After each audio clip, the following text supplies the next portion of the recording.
वाटतं जरा. नमस्कार, पुन्हा एकदा आपलं स्वागत आहे मंडे म्युझिक्स मध्ये. मॅनेजमेंटचे जे काही बेसिक कन्सेप्ट आहेत, आयडियाज आहेत, ते सर्वसामान्यांपर्यंत पोहोचावे. विशेष करून जे छोटे उद्योजक आहेत त्यांच्यापर्यंत आयडियाज पोहोचावे, तर त्यांचा व्यवसाय त्यांना अधिक चांगल्या प्रकारे करता यावा म्हणून केलेला हा छोटासा एक प्रयत्न आहे. आजपर्यंत आपण वेगवेगळ्या विषयांवरती चर्चा केलेली आहे, जसं बिझनेस मॉडेल कॅनव्हास आहे, कस्टमर जर्नी मॅप आहे, सेल्स प्रोसेस आहे, कस्टमर एम्पथी मॅप आहे, व्हॅल्यू प्रपोजिशन आहे. या अशा विविध विषयांवरती आपण चर्चा केलेली आहे आणि व्यवसायाच्या अनुषंगाने चर्चा केलेली आहे. तर आज आपण एका महत्वाच्या विषयावर बोलणार आहोत, ज्याच्याकडे सहसा कोणी लक्ष देत नाही. आणि मोठ्या कंपन्या ज्या आहेत त्या नेहमी कटाक्षाने या गोष्टीकडे लक्ष देत असतात. आणि आपण वृत्तपत्र वगैरे वाचत असलो तर आपण बातमी कधी ना कधी नक्की वाचली असेल, आणि हल्ली तर भरपूर चाललेला आहे, one of the cost cutting measures, किंवा ही कंपनी कॉस्ट कटिंग करते, ती कंपनी कॉस्ट कटिंग करते. आता कॉस्ट कटिंग करण्याचे हे ना त्या प्रकार आहेत, पण या सगळ्या गोष्टी एकाच शब्दाभोवती फिरतात, ती म्हणजे कॉस्ट. आणि हे कॉस्ट काय आहे, कशासाठी आहे, हे समजून घेणं खूप महत्वाचं आहे. एक व्यवसायिक अयशस्वी होतो. बऱ्याच लोकांचं जर तुम्ही पाहिलं असेल की व्यवसाय अयशस्वी होण्याचे कारण, किंवा the reason why businesses fail, one of the major reason is the cash flow management. आणि म्हणून कॉस्ट समजून घेणं महत्वाचं आहे. तर आपण या विषयावर चर्चा करू. आपण बिझनेस मॉडेल कॅनव्हास जेव्हा करत होतो तेव्हा सुद्धा आपण याच्यावर चर्चा केलेली आहे. कॉस्ट स्ट्रक्चर बिझनेस मॉडेलचा एक कंपोनेंट आहे, तर तो सुद्धा तुम्ही भाग नक्की आवर्जून पहा. खास विनवणी, मी लिंक सुद्धा याच्यामध्ये देईन जेणेकरून तुम्हाला रेफरन्ससाठी चांगलं होईल.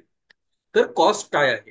आपण आपल्या व्यवसायाशी निगडित आपण जे काही प्रोडक्ट्स, गुड्स किंवा सर्व्हिसेस जे देतो, त्याच्यासाठी आपल्याला जे काही रॉ मटेरियल लागतं, लेबर लागतं, रेंट लागतं, जे काही मशीन्स लागतात, सगळ्या सगळ्या गोष्टी, इलेक्ट्रिसिटी लागते, या सगळ्या गोष्टी आर कॉस्ट. आणि बिझनेससाठी ही कॉस्ट समजून घेणं महत्वाचे आहे. आपल्या बिझनेसची प्रत्येक ऍक्टिव्हिटी ही एक कॉस्ट आहे, आणि ते समजून घेणं अगत्याचं आहे. थोडसा एक उदाहरण देतो. म्हणजे आपण गाडी जेव्हा विकत घेतो, राईट, कार विकत घेतो आपण, तेव्हा आपण त्याची प्राइस देतो कारची. प्राइस आहे 10 लाखाला गाडी आली, 10 लाखाची गाडी घेतली आपण, ती बुक केली, 10 लाख भरले, टॅक्स रजिस्ट्रेशन पकडून 10.5 11 लाख काहीतरी झाले, 11 लाख झाले, आपण पकडूया ते 11 लाख झाली, ती गाडीची किंमत झाली. That is the price of the car. जेव्हा आपण कॉस्ट बोलतो किंवा कॉस्ट काढायला जातो त्या कारची, तेव्हा तिच्यासाठी आपल्याला लागणारी पार्किंगची स्पेस, म्हणजे तुम्ही एखाद्या सोसायटीमध्ये, बिल्डिंग मध्ये राहत असाल तर पार्किंग किती कॉस्टली आहे ते तुम्हाला माहितीच आहे, राईट. ती कॉस्ट, ट्रॅव्हलचा कॉस्ट, मेंटेनन्सचा कॉस्ट, त्याच्यावरती आपण जो इन्शुरन्स भरणार आहे ती कॉस्ट, राईट. कुठे जाणार तेव्हा टोल भरू तो कॉस्ट, राईट. या सगळ्या गोष्टी is the cost of the car. आपण फक्त प्राइस कडेच लक्ष देतो. कॉस्ट ओव्हरऑल आपल्याला परवडते का हे पाहणं महत्वाचं आहे. तसंच आपल्या व्यवसायामध्ये आपण जी काही प्रत्येक गोष्ट करतो ती कॉस्ट आहे, आणि त्या कॉस्ट समजून घेणं ते खूप महत्वाचं आहे. की आपल्यासाठी त्याचं काय महत्व आहे. मला माझ्या कस्टमरला डिस्काउंट द्यायचा आहे, खर्च कोण सोसणार? मी सोसणार. मला प्रमोशन ऍक्टिव्हिटी करायची आहे, खर्च आहे, राईट. या सगळ्या गोष्टी, once again I am telling you, each and every aspect of your business is a cost. आणि म्हणून हे कॉस्ट काय आहे, माझ्या बिझनेससाठी खरोखरच उपयोगी असलेला हा खर्च आहे, की मी या खर्चाविना सुद्धा माझा व्यवसाय करू शकतो, याचा विचार करणं खूप गरजेचं आहे, राईट. आता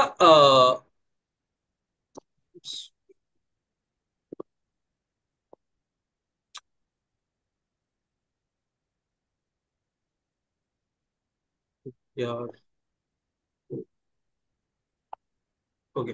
आता कॉस्ट का महत्वाचा आहे, राईट.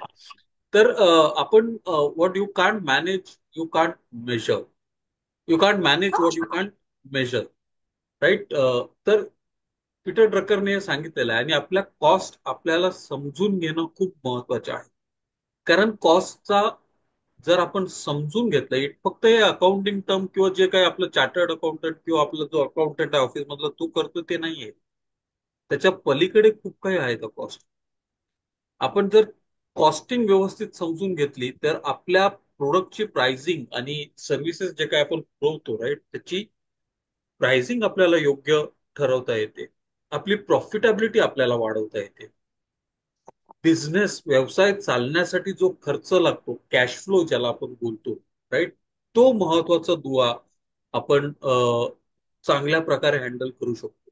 की आज मला खर्चायला याच्याकडून उसने पैसे घ्यावे लागतात, त्याच्याकडून उसने पैसे. अशाने व्यवसाय तुम्ही एक 4 दिवस रेटू शकता, आयुष्यभरासाठी किंवा नेहमीच नाही करतायत तर ते महत्वाचं आहे. तुम्हाला चांगले व योग्य निर्णय घेण्यासाठी महत्वाचं आहे, राईट. तुमच्याकडे भरपूर पैसा आहे, तुमचे मार्जिन्स चांगले आहेत, तुमचे कॉस्ट कंट्रोलमध्ये आहेत, तुम्हाला तेवढं एखादा चांगला डिसिजन घेताना, निर्णय घेताना फारसा विचार करावा लागत नाही. तुम्ही समजुतीने कुठे काटकसर करायची आणि कुठे खर्च करायचा त्याचा व्यवस्थित विचार करून तुम्ही खर्च करू शकता. त्याच्यानंतर पुढे जे आहे ते आहे, तुम्ही मार्केटमध्ये कॉम्पिटेटिव्ह राहू शकता किंवा तुमची प्रॉफिट मार्जिन अधिक चांगल्या प्रकारे तुम्ही वाढवू शकता. हे कॉस्ट समजून घेण्याचे फायदे आहेत. पण आपण कॉस्ट का समजून घेत नाही आणि मुख्यतः छोटे उद्योजक जे आहेत किंवा छोटे व्यवसाय जे आहेत ते समजून घ्यायला कमी पडतात. पहिली गोष्ट म्हणजे रेकॉर्ड किपिंग. कधीतरी वर्षातनं एकदा बसून मला माझे रिटर्न्स फाईल करायचे आहेत किंवा टॅक्सेस भरायचे आहेत आणि कंप्लायन्सेस पूर्ण करायचे आहेत, म्हणून सगळ्या गोष्टींचा रेकॉर्ड काढला जातो आणि कुठेतरी तो ठेवलेला असतो अस्तव्यस्त. तेव्हा ते कुठेतरी कोलेट केलं जातं. ऍक्च्युली कॉस्ट ही दर महिन्याला प्रत्येक व्यवसायाने दर महिन्याला बसून त्याचा लेखाजोखा किती आहे, खर्च किती आहे ते पाहणं खूप गरजेचं आहे. तर रेकॉर्ड किपिंग नाहीये. बऱ्याच वेळेला डॉक्युमेंट अस्तव्यस्त असतात, कुठलाही खर्च कुठे आहे काय आहे त्याची जाणीव नसते. त्याच्यानंतर आपण आपल्या गट फील वरती जातो, हा ठीक आहे असं करायला पाहिजे ना, करूया चल नंतर बघू. ते चांगली गोष्ट आहे. कधी कधी इंट्युशन ज्याला आपण बोलतो किंवा तुमचं जी गट फील आहे ते तुम्हाला खूप साथ देऊ शकते, राईट. पण प्रत्येक वेळी आपण त्याच्यावरती नाही जाऊ शकत. मग हा जो खर्च झाला तो कुठे गेला कसा गेला त्याचा काही हिसाब किताब लागत नाही, राईट. आणि मग याचा खर्च तुम्ही कन्सिडरच करत नाही, तो तुमच्या व्यवसायात येत नाही आणि मग लॉस होतोय. एवढं करून सुद्धा आपण कमी का पडतोय हा प्रश्न पडत राहतो. हिडन कॉस्ट असतात. हिडन कॉस्ट म्हणजे आपण पैसा कमवतोय, आपण नॉर्मली काय करतो, रेव्हेन्यू, त्याच्यामधून माझी प्राइस गेली, माझे एक्सपेन्सेस गेले की मी हे करतो, बस झालं. प्राइस काढले की माझं झालं नाही. कॉस्ट काय? कारण तुम्ही भाडं देता, तुम्ही तुमच्या ऑफिसमध्ये तुमच्या स्टाफला कदाचित अ, बाकीचे वेलफेअर मेजर्स आहेत ते देत असाल, राईट. तुम्हाला तुमचा प्रोडक्ट किंवा सर्व्हिस दुसरीकडे नेऊन ट्रान्सपोर्ट करायचं आहे, ते डिलिव्हरी चार्जेस कुठे आहेत? Those are hidden charges. त्याचा आपण विचार करत नाही. किंवा तुमचा वेळ किती वाया जातो तो तुम्ही दुसरीकडे कुठेतरी उपयोगी पडला असता, राईट. ऑपॉर्च्युनिटी कॉस्ट ज्याला आपण म्हणतो. हे सगळे हिडन कॉस्ट आहे, त्याचाही विचार होणं अगत्याचं आहे.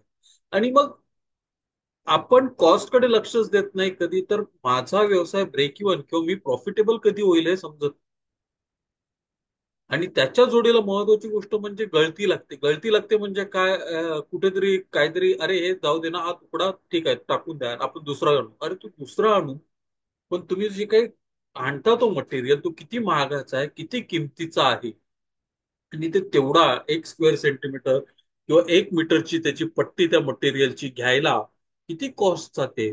आणि तुम्ही असेच जे काही आहेत ते पीसेस टाकून देता का, तर ते उपयोगाचे नाहीये. हे कॉस्ट लिकेजेस झाले. किंवा एखादं मटेरियल वापरताना त्याचा मागचा पुढचा विचार करत नाही आणि नंतर बोलता, अरे एवढा कसा खर्च झाला किंवा एवढा कसा वाया गेला.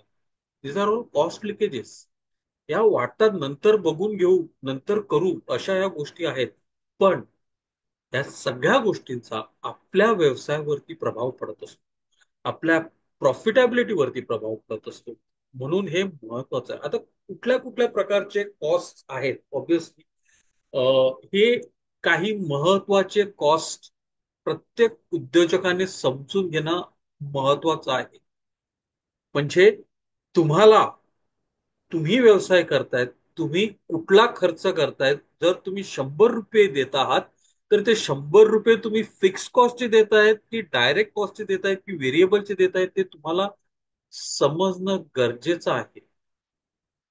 आणि याच्यासाठी तुम्हाला अकाउंटिंग आली पाहिजे नाही, तुम्हाला बॅलन्स शीट बनवता आली पाहिजे नाही, पण हे खर्च समजता आले पाहिजेत. याच समजले तर accounting, cash flow, balance sheet वगैरे बाकीच्या गोष्टी तुम्ही त्याच्याकडे जाऊ शकता. तर हे बेसिक आहे की मी जर व्यवसाय करतोय तर माझा पैसा कुठे जातोय, का जातोय, कसा जातोय, याची समज प्रत्येक उद्योजकाला असणे महत्वाची आहे. आणि नसेल तर त्यांनी त्याच्या सीए बरोबर, अकाउंटंट बरोबर, किंवा जो कोणी त्याला फायनान्शियली सपोर्ट करतोय, त्याचे जे टॅक्सेस रिटर्न वगैरे, त्याच्याबरोबर बसून दोन घटका शिकून समजून घेणं या गोष्टी गरजेचं आहे. फिक्स कॉस्ट म्हणजे काय, तर तुम्ही रेंट, सॅलरीज वगैरे, तुमचं इन्शुरन्सचं प्रीमियम, बाकीचे जे काही गोष्टी भरतात ते झाले फिक्स कॉस्ट. ते ठरलेले आहेत. दर महिन्याला तुमची इच्छा असो नसो तुम्हाला ह्या कॉस्ट भरायच्या आहेत.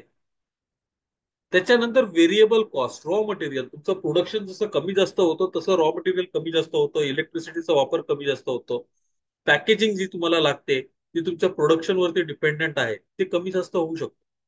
एखाद्या क्लायंटचं बिलिंग वाढतं, कमी होतं, त्यानुसार ते रॉ मटेरियल, हे झाले व्हेरिएबल कॉस्ट. हे बदलत राहत, हे कायम राहत नाही. त्याच्यानंतर येतं सेमी व्हेरिएबल कॉस्ट. आता सेमी व्हेरिएबल कॉस्ट म्हणजे काय, तर त्याचा अर्धा भाग जो आहे तो फिक्स्ड असतो आणि अर्धा जो भाग आहे तो व्हेरिएबल असतो. जसं आपण इलेक्ट्रिसिटीचं बिल भरतो, ते इलेक्ट्रिसिटीचं मीटर वगैरे जे काय असेल त्याचं एक फिक्स रेंट असतं. बाकीचं त्याचं युसेज वगैरे जे आहे ते व्हेरिएबल असतं. सेल्समॅनचा पगार जो आहे तो फिक्स्ड असतो, त्याला कमिशन जो देतो तो त्याने केलेल्या व्यवसाय किंवा आणून दिलेल्या व्यवसायावरती डिपेंडेंट असतो, तो कमी जास्त. दॅट इज सेमी व्हेरिएबल, जिथे एक फिक्स कंपोनेंट आहे आणि थोडासा पार्टली व्हेरिएबल कंपोनेंट आहे. त्याच्यानंतर डायरेक्ट कॉस्ट. डायरेक्ट कॉस्ट म्हणजे काय, तर एखादा प्रोडक्ट किंवा एखादं सर्व्हिस देताना ज्या गोष्टी डायरेक्टली इन्व्हॉल्ड असतात. मी कन्सल्टंट आहे, मी कन्सल्टिंग करत असताना माझा पैसा, माझा वेळ मी देतोय, that is my direct cost. मी मशीनवरती काम करतोय, मी डायरेक्ट कॉस्ट आहे. मी रॉ मटेरियल वापरतोय, रॉ मटेरियल मला बनवायला, प्रोडक्ट बनवायला किंवा सर्व्हिस द्यायला लागतात, ते डायरेक्ट कॉस्ट आहे. Right. So direct cost are those are directly involved in the making, directly involved in the making of the product or delivering of the service is the direct cost. आणि indirect cost obviously जे काही तुम्हाला stationery लागते, pens लागतात, बाकीच्या गोष्टी लागतात, तुम्ही जी जागा घेतलेली आहे, फर्निचर आहे ऑफिस मधला, कम्प्युटर सिस्टम वगैरे, हे सगळे तुमचे इनडायरेक्ट कॉस्ट आहेत. ते सुद्धा तुमचं काम सुकर करण्यासाठी मदत करतात. या सगळ्या गोष्टी आपल्या प्रत्येकाच्या व्यवसायाशी प्रत्येक टप्प्यावर निगडीत आहेत. आणि म्हणून त्या करत राहणं, त्यांचं समज घेणं खूप खूप गरजेचं आहे. मी पुन्हा पुन्हा तीच गोष्ट सांगतोय, पण हे महत्वाचं आहे. आता एक छोटीशी केस स्टडी ना, एका मॅन्युफॅक्चरिंग युनिट, त्याचे सेल्स चांगले चाललेले, पण तरी सुद्धा प्रॉफिट्स काही केल्या वाढत नव्हते. आणि तो विचार करू लागला की असं का होतंय. पण त्याने लक्षात दिलं, तर जे फ्रेट चार्जेस आहेत, जे लॉजिस्टिकचे चार्जेस आहेत ते वाढलेले आहेत. म्हणजे जी लॉजिस्टिक कंपनी त्याच्याकडून अगोदर डिलिव्हरीचे 1,000 रुपये घ्यायची, ती आता जवळपास 2,000 रुपये घेत आहेत त्याच रूटसाठी, त्याच प्रोडक्टच्या डिलिव्हरीसाठी. हे त्याचे चार्जेस वाढलेले.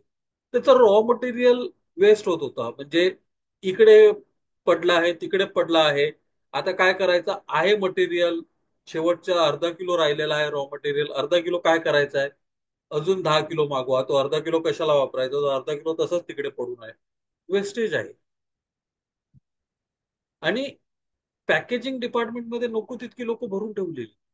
आता ही लोक भरून ठेवली आहेत, त्यांचा पगार द्यावा लागणार, त्या मानाने काम आहे का, तर नाही. मग खर्च जातोय, these are fixed in, right. तो ओव्हरस्टाफिंग इन पॅकेजिंग. या सगळ्या गोष्टींचा त्याने जेव्हा अभ्यास केला तेव्हा त्याला कळून चुकलं की अरे या या गोष्टी झालेल्या आहेत, आणि म्हणून आपले सेल्स जरी चांगला होत असला, आपला सेल जरी चांगला होत असला, तरी सुद्धा आपला प्रॉफिट का वाढत नाहीये, याचं त्याला समज झाली. त्याने कॉस्ट समजून घेतले. दुसरी एक महत्वाची गोष्ट आहे की कॉस्ट, आपल्याकडे चांगली कॉस्ट आपण केली किंवा आपली प्राइसिंग जर चांगली असेल, राईट, आपण कॉस्ट कंट्रोल, तर त्याचा अर्थ असा नाही की माझा कॅश फ्लो चांगला आहे आणि माझी प्रॉफिटेबिलिटी सुद्धा चांगली आहे. नाही. माझा कॉस्ट, मी प्रोडक्ट विकतोय 100 रुपयाचा, पण तो बनवण्याची माझी कॉस्ट आहे 80 रुपये, तर मला 20 रुपये, त्या 20 रुपयात मला भाडं द्यायचं आहे किंवा बाकीचे जे काही टॅक्सेस आहेत, कम्प्लायन्सेस आहेत, ते करायचे आहेत, माझी सॅलरी काढायची आहे, बाकीचा जो खर्च आहे तो द्यायचा आहे, आणि मग त्याच्यानंतर जे काही वरतात ते राहतात ते एक 3-4 रुपये किंवा 5 रुपये जे राहतात ते, that is what I am getting. Now that is not a good cash flow. कारण पुढे मागे कधीतरी वर खाली जर झालं तर माझा खर्च नाही निघू शकत. याचं एक मी तुम्हाला पुढे चांगलं उदाहरण देईन, right. But cost is not equal to cash flow, आणि कॅश फ्लो म्हणजे प्रॉफिट चांगला आहे असाही नाही.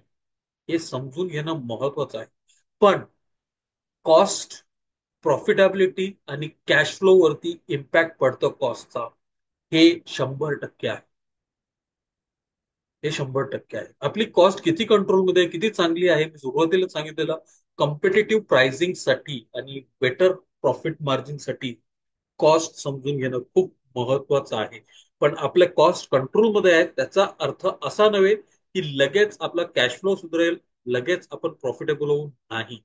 आपण कधी ब्रेक इव्हन होणार, कसे होणार, आपला खर्च किती आहे, कॅश फ्लो कशा प्रकारात आहे, आपण कॅश फ्लोवरती सुद्धा नंतर पुढे बोलणार आहोत. पण हे गोष्ट समजून घेणं महत्वाची आहे. सध्यापुरती लक्षात ठेवा, कॉस्ट म्हणजे कॅश फ्लो किंवा प्रॉफिट नाही. आपण चांगला कॉस्टिंग करतोय, चांगल्या प्राइसवर कस्टमरला विकतोय, म्हणजे आपला चांगला प्रॉफिटेबिलिटी आहे, नाही. तुमचे ओव्हरहेड्स, इन्कम्स वगैरे, ओव्हरहेड्स एक्सपेन्सेस वगैरे खूप जास्त असू शकतात, तर तुम्ही कॉस्ट कितीही चांगली लावता पण त्याचा काही फायदा होण्याचा शक्यता नाही आहे, राईट. एक सिंपल उदाहरण देतो ऍपलचं. ऍपलचा आयफोन जो आहे त्यांची कॉस्ट त्यांना बनवण्याची जी आहे, राईट, इज समवेअर अराउंड 40,000 और समथिंग, 45,000. ऍपल तो प्रोडक्ट विकतो 1 लाख रुपयाला. You can just imagine, right. त्याच्याकरता ऍपलचं कॅश फ्लो खूप चांगला आहे, म्हणजे कॉस्ट कमी आहे आणि त्यांचा मार्जिन खूप मोठी आहे. त्याच्याबद्दल तुम्ही टॅक्सेस वगैरे बाकीच्या गोष्टी जरी काढल्या तरी ऍपलकडे भरपूर पुरेसा पैसा राहतो, right. That is important, that is another reason why we to understand. आता कॉस्ट समजण्यासाठी काय प्रश्न विचारणं गरजेचं आहे की माझं कॉस्ट किती वेरी होतं, सेल्स व्हॉल्यूम जर माझी वर खाली झाली, मी मागच्या महिन्यात 1,000 युनिट विकले, या महिन्यात 2,000 विकले, काय फरक पडला माझ्या कॉस्टमध्ये, ते समजून घेणं महत्वाचं आहे. की मला तेवढेच पैसे लागले, त्याच्या दुपटीने लागले किंवा त्याच्या दीडपटीने लागले. प्लीज अंडरस्टँड, तुमची व्हॉल्यूम वाढत जातो तेव्हा कदाचित तुमचा खर्च त्या प्रमाणातच वाढेल असं गरजेचं नाहीये. आणि कधी कधी जसं व्हॉल्यूम वाढतोय तसा खर्चही वाढतोय, हे समजणं महत्वाचं आहे. हे समजून त्याचा आपल्या व्यवसायावर कसा प्रभाव पडतो, हे जोपर्यंत आपण समजून घेत नाही तोपर्यंत आपण बिझनेस मास्टर करू शकत नाही. आणि हे समजलं तर कुठे कशा प्रकारे कॉस्ट वाचवता येतील. आपण व्हॅल्यू चेन वरती बोललेलो आहोत, आपल्या बिझनेसची जी व्हॅल्यू चेन आहे तिथे कुठे कशा प्रकारे मला कॉस्ट वाचवता येतील. कॉस्ट वाचवताना एक गोष्ट मात्र आवर्जून लक्षात ठेवा, it should not compromise on the quality and performance of the product. थोडासा वेळ जाईल पण तुम्ही इतर गोष्टी थ्रू क्वालिटी आणि परफॉर्मन्स कॉम्प्रोमाइज न करता सुद्धा कॉस्ट सेव्हिंग करू शकता. त्याच्यासाठी थोडंसं R&D, त्याच्यासाठी थोडंसं रिसर्च करणं गरजेचं आहे. Please understand. पण ह्या सगळ्या गोष्टी पुन्हा एकदा कॉस्ट समजत नाही तोपर्यंत करता येणं कठीण आहे. नंतर तुमच्या ऑर्गनायझेशन मध्ये किती वेस्टेज चालू आहे, किती वेळा रिवर्क करावा लागतो, डुप्लिकेट काम करावं लागतंय किंवा पॅचवर्क करावं लागतंय किंवा प्रोडक्ट बरोबर नव्हतं म्हणून डिस्कार्ड करावा, या सगळ्या लिकेजेस आहेत, या सगळ्या इनएफिशियन्सीज आहेत, ते ट्रॅक करणं महत्वाचं आहे.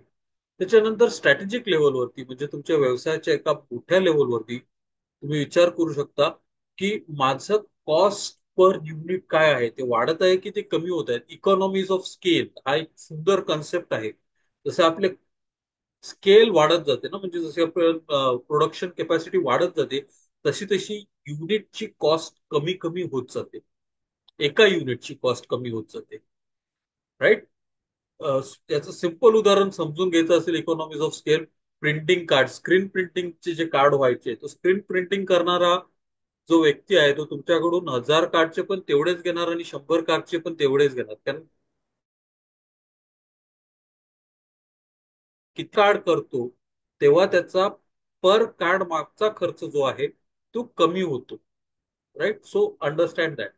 तुमच्या व्यवसायात तुमचे जे महत्वाचे 5 खर्चिक हेड्स आहेत, कुठे आहेत? सॅलरी आहे, रॉ मटेरियल आहे, कन्सल्टंट्स आहेत, काय आहे तुमचं? राईट.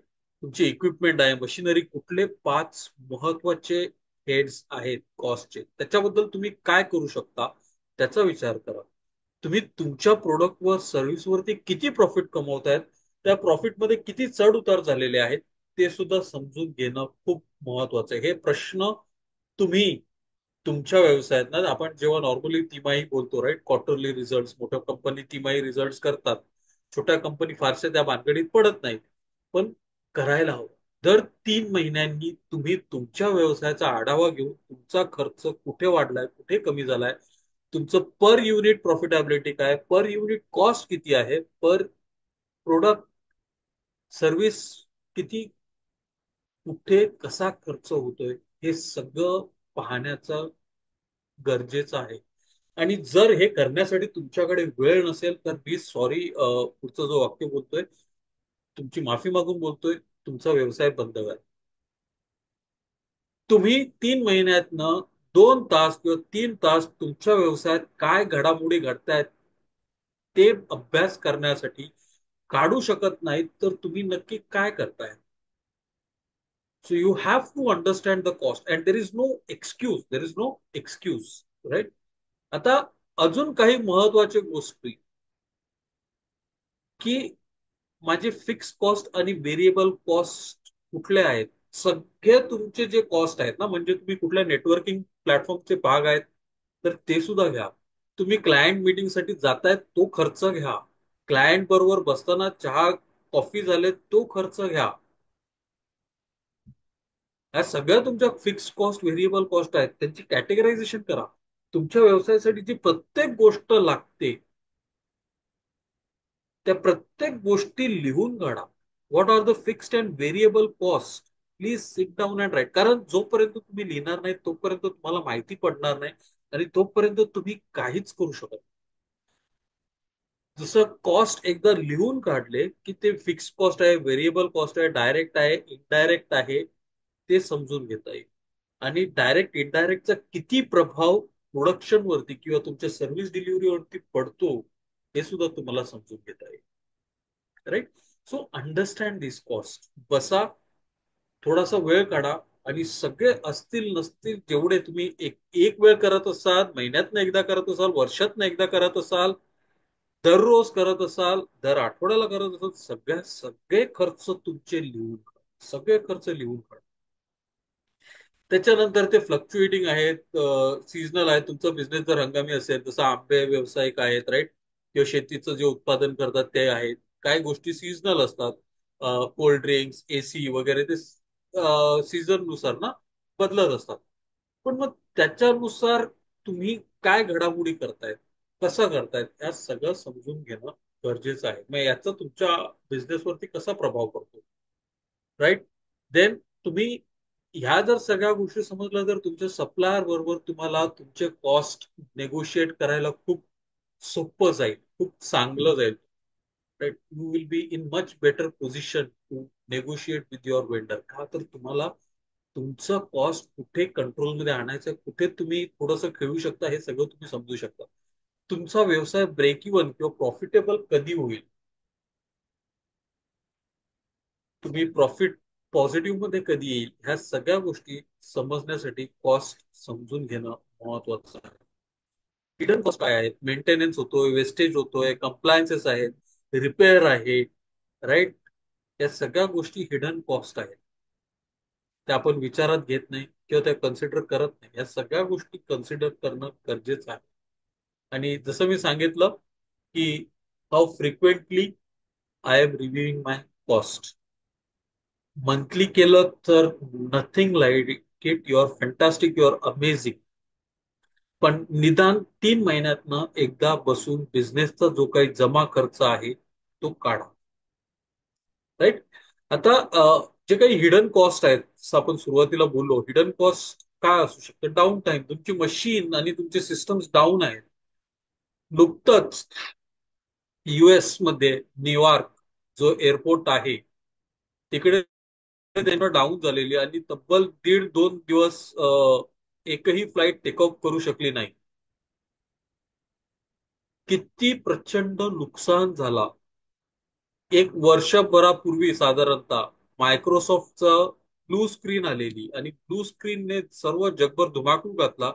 बऱ्याचशा कंपन्यांच्या उडाणं, फ्लाईट तिकीट्स, चेक इन वगैरे जे काय आहे, बऱ्याचशा गोष्टींवरती त्याचा इम्पॅक्ट पडला.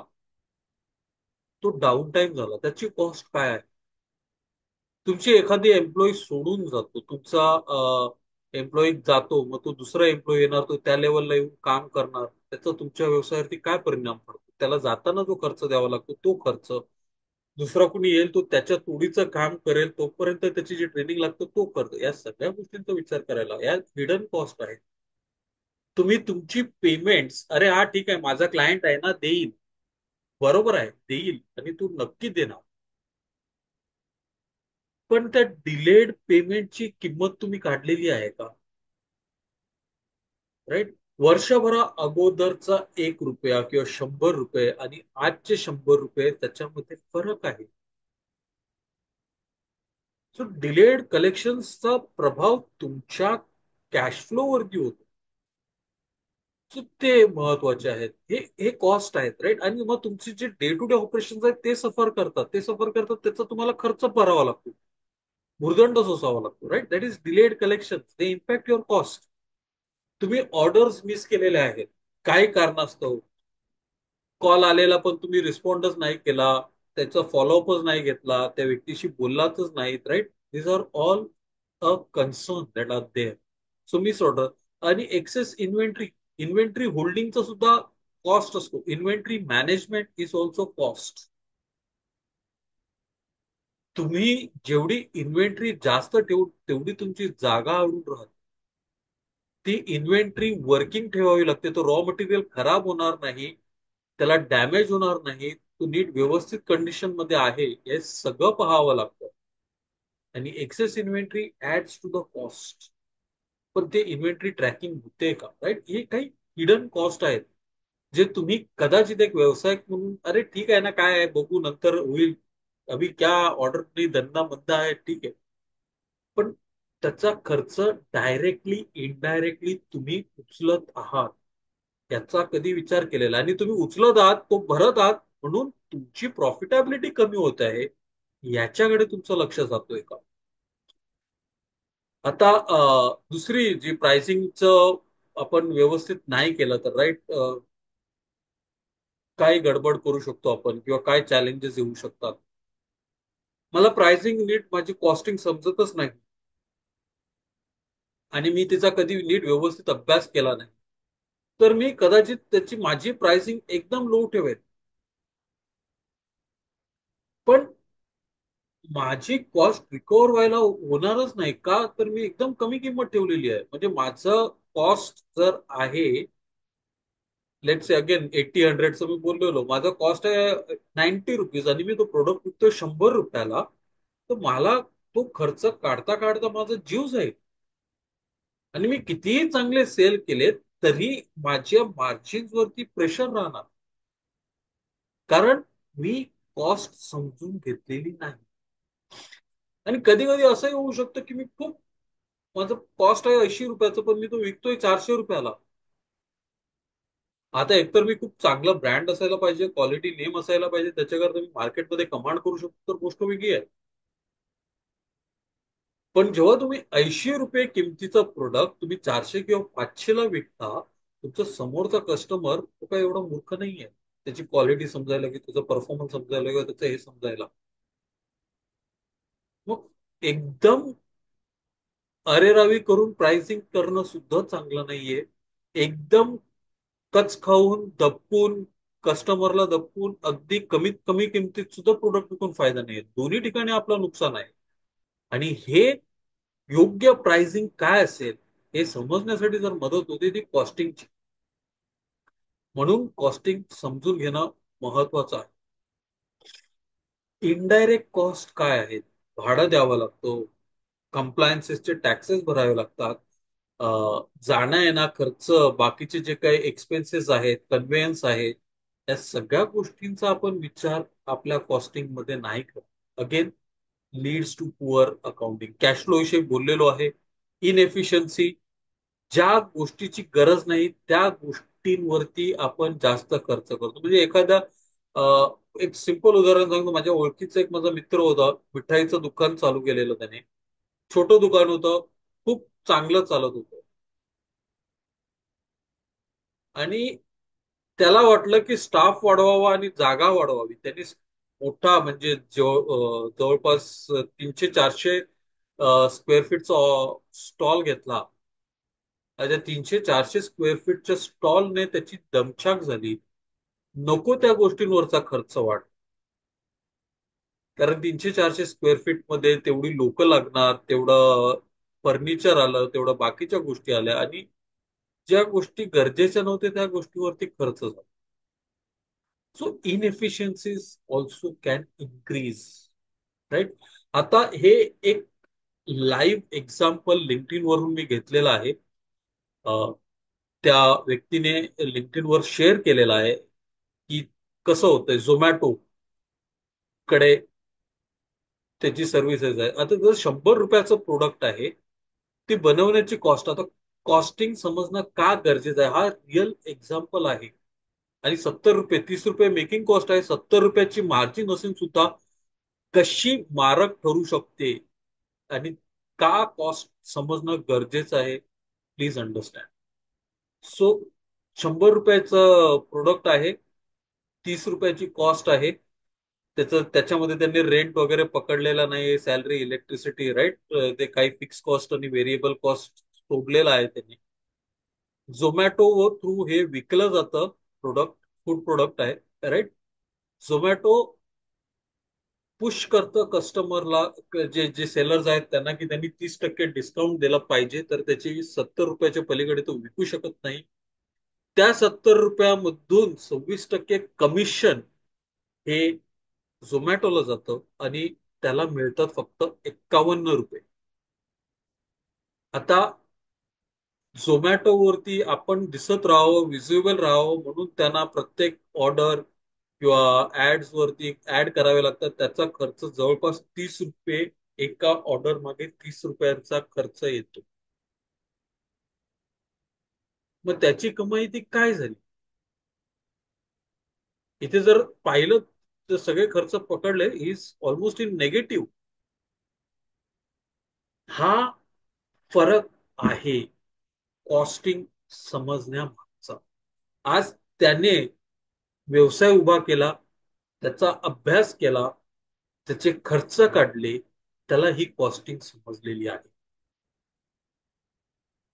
असे कितीतरी उद्योजक आहेत जे उद्योग करत असतील पण त्यांना ही कॉस्टिंग अजिबात समजलेली नाही. आपण आपल्या व्यवसायाची अशी चिरफाड करू शकतो का, हा प्रश्न विचारण्याची वेळ आहे.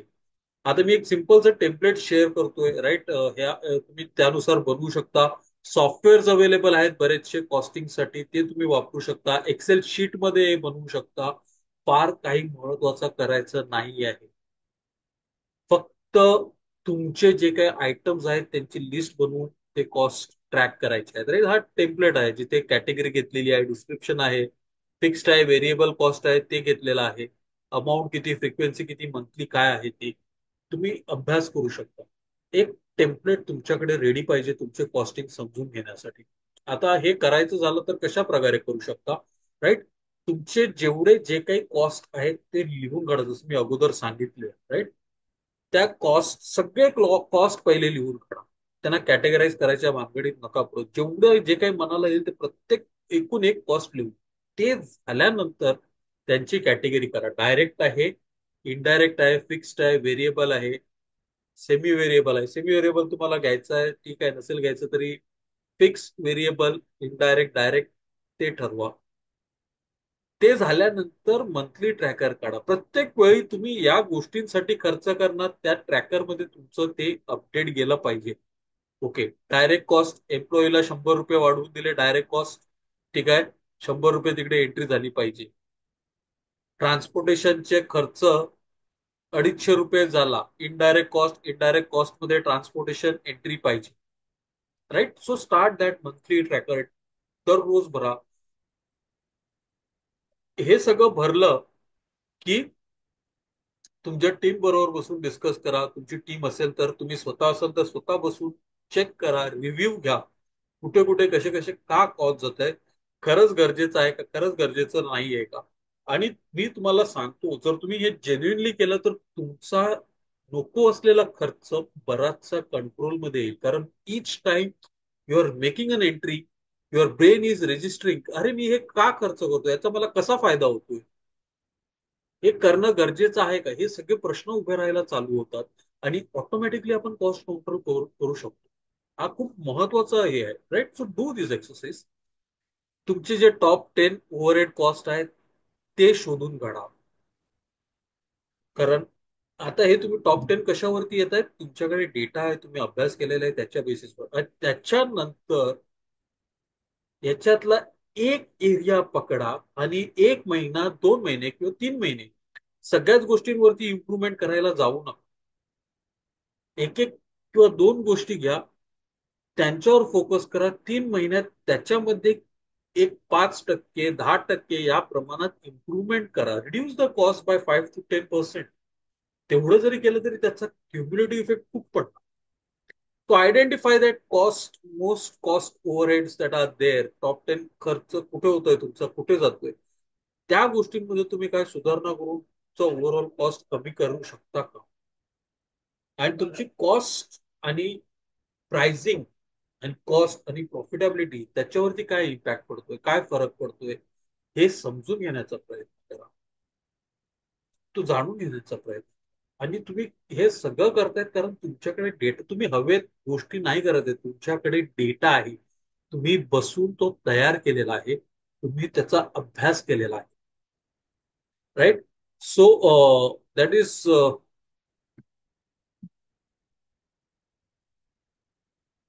That's all for today, right? सो हे होतं कॉस्टिंगचं जे काही आहे. पुन्हा एकदा सांगेन, तुम्ही जर ऑनलाईन बघत असाल ऑब्व्हियसली, तर please do like, share and subscribe, जेणेकरून तुम्हाला नवीन व्हिडिओ मंडी म्युझिकचं जेव्हा अपलोड होईल त्याचा इंटिमेशन येईल. इतरांबरोबरही शेअर करा जर तुम्हाला हे चांगलं वाटत असेल, माहितीपूर्वक वाटत असेल. आणि आपल्या व्यवसायाचा खर्च, जमा खर्च 3 महिन्यात का होईना, पण एकदा बसून नीट व्यवस्थितपणे मांडा आणि तुमच्या बिझनेस मध्ये प्रगती करत जा. थँक्यू.